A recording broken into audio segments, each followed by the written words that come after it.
Φίλοι και φίλες των αγώνων αυτοκινήτου, γεια σας. Σας καλωσορίζουμε από τις ελληνικές επιχειρήσεις Βίντεο στο τέταρτο Rally Sprint της Ζακίνθου. Αγώνας επιτέλους του Πανελληνίου κυπέλου χωμάτινων Rally Sprint, και λέμε επιτέλους διότι οι αγώνες οι προηγούμενοι δεν πραγματοποιήθησαν. Έτσι λοιπόν έσπασε η γκίνια, έγινε ο αγώνας της Ζακίνθου. Δεν έχει σημασία αν από τα 28 πληρώματα τα οποία δήλωσαν συμμετοχή παρουσιαστήκαν 23 στο τεχνικό έλεγχο της ΑΛΕΖ. Σημασία έχει ότι έγινε ο αγώνας.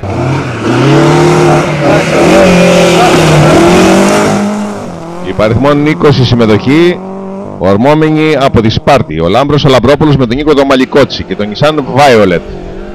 Με 9-30-23 από το σκέλος δεν μπόρεσαν να ολοκληρώσουν όλη την προσπάθειά τους και κατέληψαν.